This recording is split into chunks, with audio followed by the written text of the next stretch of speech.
अब तक मैंने जो बोला वो बागभट्ट जी का हिस्सा था, अब जो वो बोल रहा हूं वो मेरा हिस्सा है।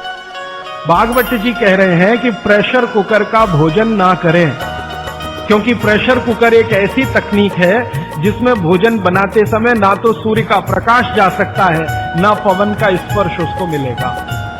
प्रेशर कुकर से जो भी है वो हवा बाहर तो आ सकती है, बाहर की हवा अंदर जाने की उसमें कोई डिवाइस नहीं है। सूर्य का प्रकाश उसमें अंदर जाए ऐसी कोई टेक्नोलॉजी उसमें डेवलप नहीं हुई है। तो भागवत जी ने 3500 साल पहले कहा, शायद उनको ये अंतर चेतना में आ गया होगा कि ये कभी ना कभी आदमी प्रेशर कुकर बना ही लेगा।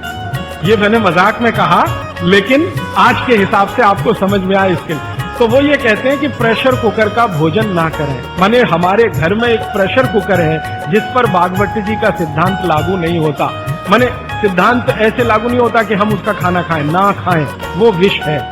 फिर मैंने वैज्ञानिकों से बात की कि ये प्रेशर कुकर का भोजन विष है, ऐसा भागवत जी कहते हैं, आपका क्या कहना है? तो हमारे देश में CDRI नाम की एक बड़ी लेबोरेटरी है, सेंट्रल ड्रग रिसर्च इंस्टीट्यूट। वहां के 2 साइंटिस्टों ने कहा कि यार काम तो हमने करके देखा है, बात सही है भागवत जी। मैं कहता हूं ये टीवी पे बोलो, तो उन्होंने कहा ये प्रेशर कुकर कंपनियां गर्दन काट देंगी हमें, टीवी पे नहीं बोल सकते हैं, तुम चाहो तो बोलो। मैंने कहा आपकी रिसर्च क्या कहती है? वो ये कहते हैं कि ये जो प्रेशर कुकर है ज्यादा से ज्यादा या 99% एल्यूमिनियम के बने हुए हैं। एल्यूमिनियम आप जानते हैं।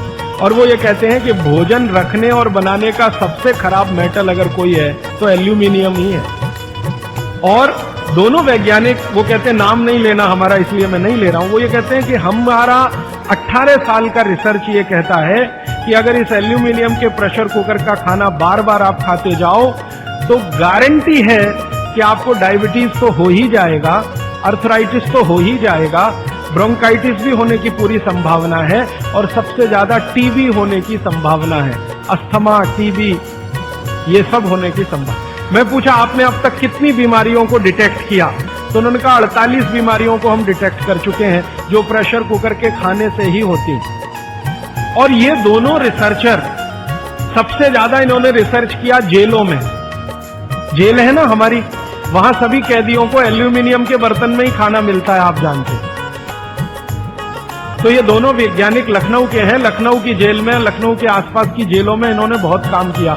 वो जेलों में जाते हैं और जो कैदी एल्यूमिनियम के बर्तनों में खाना खाते हैं उनके ऊपर उन्होंने बहुत काम किया।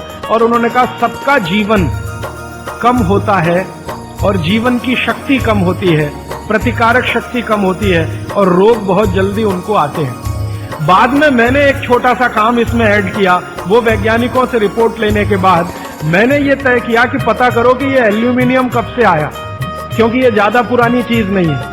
तो पता चला 100-125 साल पहले आया। 100-125 साल पहले अंग्रेजों की सरकार थी। अंग्रेजों की सरकार के वैज्ञानिकों ने एल्यूमिनियम को हिंदुस्तान में इंट्रोड्यूस कराया।